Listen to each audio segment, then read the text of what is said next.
Yo, what's up? Good morning. Good morning. Tuesday morning, the 24th. Tuesday morning, the 24th, 2025. June 24th, 2025. On my way into Manhattan to the Puffy trial. Thank everybody for watching. Please share this video with somebody who you know that's also following the Puffy trial, and give this video a like and a share, and leave a comment. Let me know what you think about the content that I'm putting out as far as the Puffy trial goes. So what I have here is a 13-page document. These are the jury instructions as presented by Puffy's defense team, and then there is a rebuttal from the prosecution. But I thought this was interesting. I read this last night. The case is supposed to go to the jury either tomorrow, Wednesday, or Thursday, or Friday, but definitely this week. Let's see what happens. But check this out. Introduction. Defendant Sean Combs, through his undersigned attorneys, respectfully submits these additional requests to charge the jury. Mr. Combs respectfully reserves the right to supplement or amend his request to charge in response to the government's requests and in light of the evidence as it is presented at trial, as well as any proposed charge furnished by the court. Now, this is a very interesting point as far as immunized witnesses. A lot of the witnesses that testified against Puff had immunity deals, meaning that they couldn't be prosecuted unless they told a lie.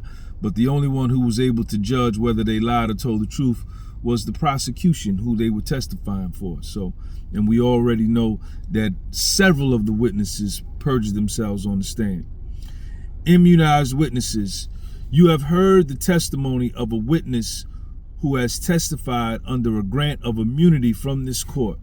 What this means is that the testimony of the witness may not be used against him in any criminal case except a prosecution for perjury, giving a false statement, or otherwise failing to comply with the immunity order of this court.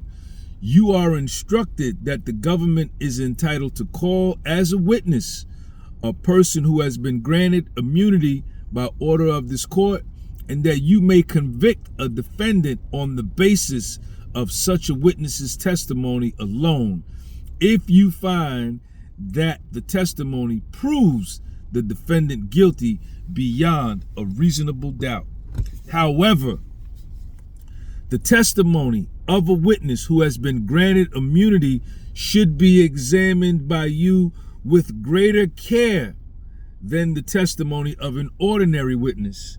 You should scrutinize it closely to determine whether or not it is colored in such a way as to place guilt upon the defendant in order to further the witness's own interests. 4. Such a witness, confronted with the realization that he or she can win his own freedom by helping to convict another, has a motive to falsify his testimony. Such testimony should be scrutinized by you with great care, and you should act upon it with caution.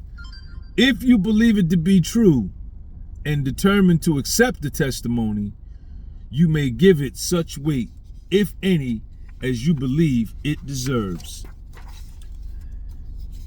Defense additional request number 2, specific investigative techniques. During the trial, you have heard testimony of witnesses and argument by counsel that the government did not utilize specific investigative techniques. You may consider these facts in deciding whether the government has met its burden of proof. Because, as I told you, you should look to all the evidence or lack of evidence in deciding whether the defendant is guilty. However, you are also instructed that there is no legal requirement that the government use any of these specific investigative techniques to prove its case. Law enforcement techniques are not your concern. Your concern, as I have said, is to determine whether or not, on the evidence or lack of evidence, the defendant's guilt has been proved beyond a reasonable doubt. Defense additional request number 3. Use of evidence obtained pursuant to searches and seizures. You have heard testimony about evidence seized in connection with certain searches or seizures conducted by law enforcement officers, and in particular of electronic evidence obtained pursuant to court-approved search warrants. I instruct you that all of the evidence in this case, including evidence obtained pursuant to searches, was lawfully obtained. Whether you approve or disapprove of the uses of searches to obtain evidence, you should not enter in your deliberations.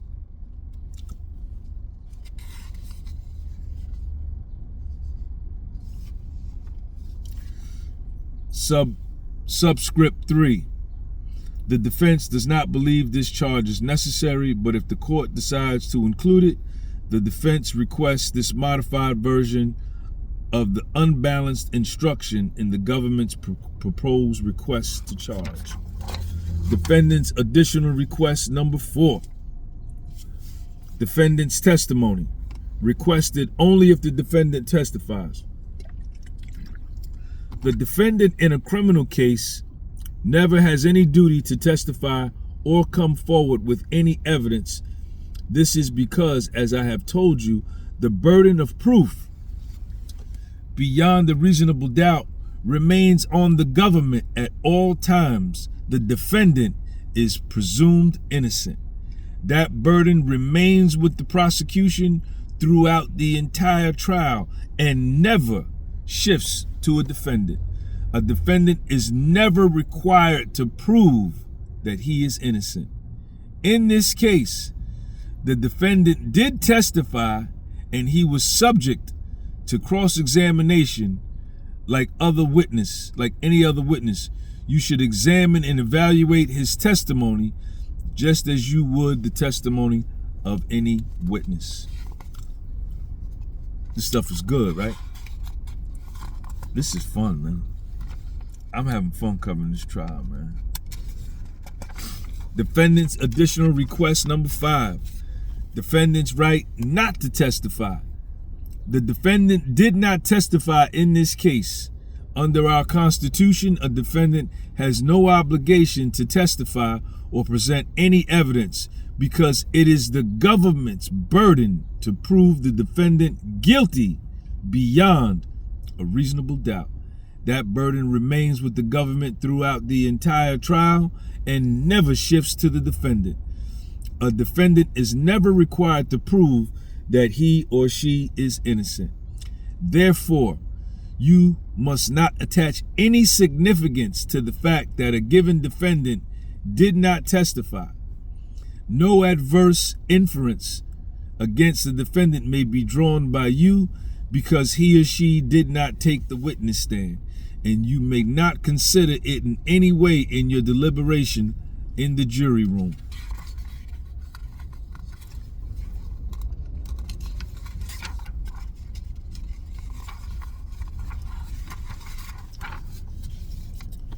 Defendant additional request number 6, voluntary intoxication. There has been evidence that the defendant may have been intoxicated at the time of the offenses with which he is charged. Intoxication or drunkenness in itself is not a legal defense to a criminal charge. However, intoxication and drunkenness may negate the existence of the defendant's intent to commit the crime that the government must prove in order to convict. On the evidence before you, if you find that the defendant was intoxicated, you may conclude that the defendant did not have the required intent I described earlier. On the other hand, even if you believe that the defendant was intoxicated to some degree, you still may conclude that he was capable of having the required intent. After considering all of the evidence, if you find that the government has established each of the elements beyond a reasonable doubt, then you may find the defendant guilty. On the other hand, if you find that government has failed to meet this burden beyond a reasonable doubt, you must find the defendant not guilty. Page 10, y'all. Good morning. Good morning. Defense additional request number 7, bulk cash. There has been evidence presented regarding large quantities of cash. There is nothing unlawful about possessing large amounts of cash, and it is not a crime to keep large amounts of cash. Defense additional request number 8, crimes defined by statute only. The fact that you may think certain conduct is unethical or morally wrong is truly of no consequence in this case. Let me read that sentence again, because a lot of y'all in the comment section, this sentence is for you. The fact that you may think certain conduct is unethical or morally wrong is truly of no consequence in this case. Statutes enacted by Congress define our crimes, and I will talk to you about the relevant statutes here and how they break down into essential elements so that you can consider the elements that the government must prove beyond a reasonable doubt. Conduct is only a crime if it is defined by such a statute. A feeling that something wrong has been done is insufficient to convict anyone of any charge. Not every instance of unfairness constitutes a crime. Instead, you are required to break the charges in this case down to their elements, determine if the government has or has not met its burden of proving the guilt of the defendant beyond a reasonable doubt as to each of those elements, and then, with that determination made, render a verdict. Defense additional request number 9, Rico statute of limitations. Count 1 has a 5-year statute of limitations. Therefore, you must determine whether the Rico conspiracy charged in count 1 and the defendant's participation in the charged conspiracy continued beyond September 12, 2019.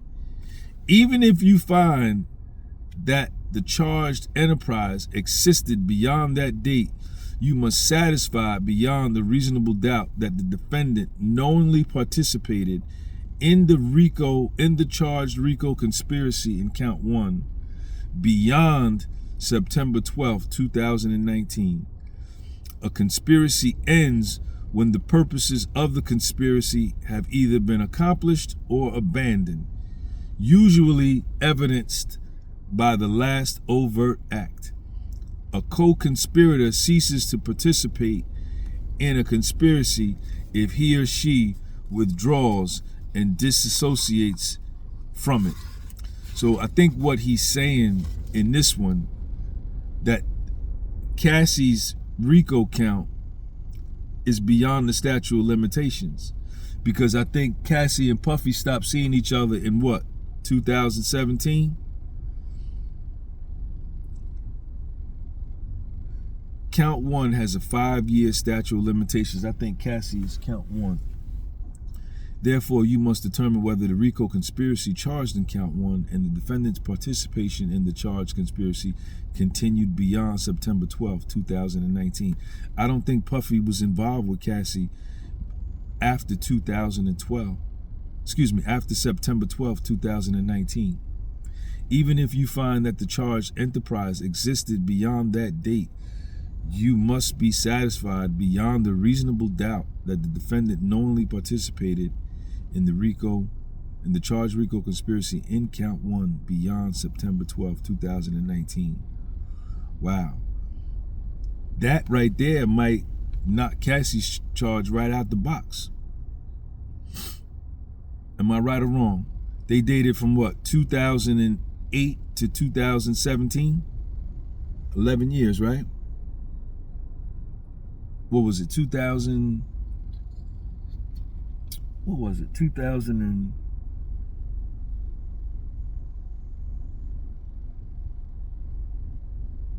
What was it? When did they date?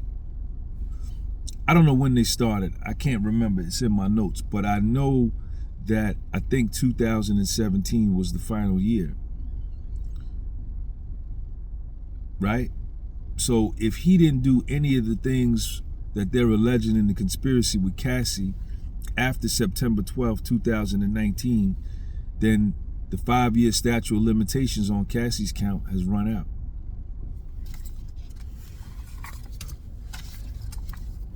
The prosecution offered a rebuttal, or was this?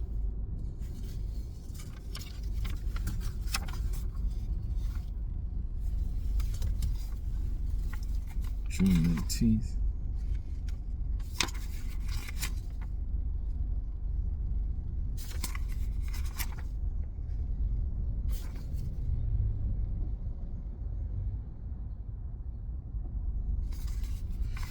Yeah, so they're pursuing a statute of limitations defense.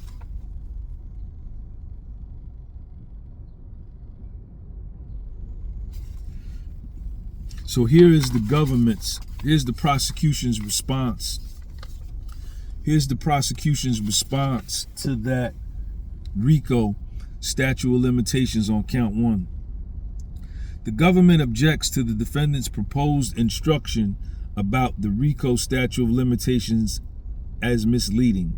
As written, this proposed instruction suggests that the government must prove the defendant continued his participation or knowingly participated in the charged conspiracy beyond September 12, 2019. This is legally inaccurate. In fact, once the government meets its burden of showing that a conspiracy existed, it is entitled to a presumption that the conspiracy continued until the defendant demonstrates otherwise. United States versus Spiro. The burden is on the defendant to prove that he took affirmative steps to withdraw or that the conspiracy was terminated.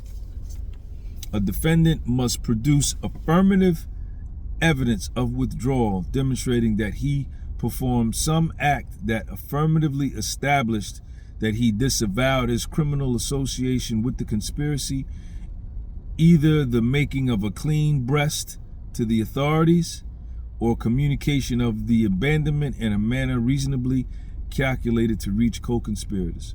Accordingly, if the defendant intends to pursue a statute of limitations defense to count 1 on the basis that he withdrew from the conspiracy or the conspiracy terminated before September 12, 2019, the government respectfully requests that the court supplement the defendant's proposed instruction with the following language.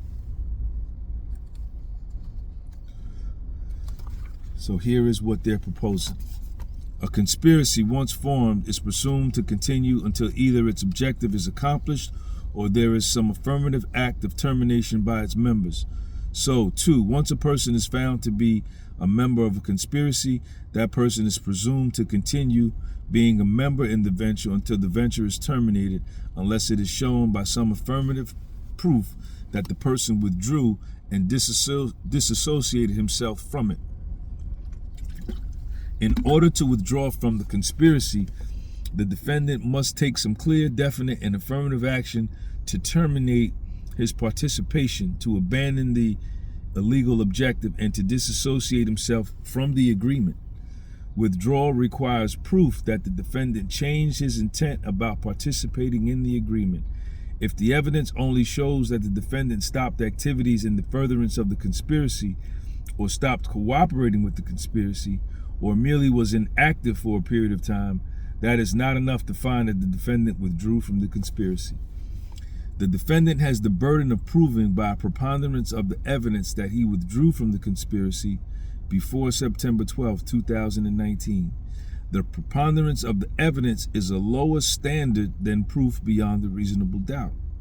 To prove something by a preponderance of the evidence means to prove that is more likely true than not true. If you put the credible evidence that is favorable to the defendant and the credible evidence that is favorable to the government on opposite sides of the scale would have to tip somewhat on the defendant's side in order for you to find that the defendant is not guilty because of withdrawal before September 12, 2019. However, if the scale tips in favor of the government, or if the credible evidence appears to be equally balanced, or if you cannot say on which side the credible evidence is heavier, then you must decide that the defendant has not proved the defense of withdrawal before September 12, 2019 by a preponderance of the evidence. In making this determination, you should consider all of the evidence presented during the trial, regardless of who offered it. You should evaluate the evidence and its credibility according to the instructions I gave you earlier. You should also remember that the fact that the defendant raised this defense does not relieve the government of the burden of proving all the elements of the offense beyond the reasonable doubt. So that's a big point, man. If Puffy, I think he got with Cassie in what, 2006, and they dated to 2011 or 2017, or either he got with her sometime in 2007 and they dated to 2017, 10-year, 11-year relationship. The statute of limitations on the conspiracy, the Rico conspiracy for Cassie, they filed their Rico suit September 19th, 2024, right? So you go back 5 years, September 19, 2019, right? He wasn't dealing with Cassie no more on that date. September 12th, 2019. So perhaps maybe the statute of limitations on the Rico for Cassie has run out. That's the defense that Puffy's legal team is going to use. Makes sense. Makes sense. Because she might have already been married to my man by then. She might have already been married to homeboy by then. But these are the jury instructions. Let's read this one. Let's read this one about the immunized witnesses. The government writes in response to the defendant's proposed additional jury instructions. The government objects to the defendant's proposed instruction regarding immunized witnesses.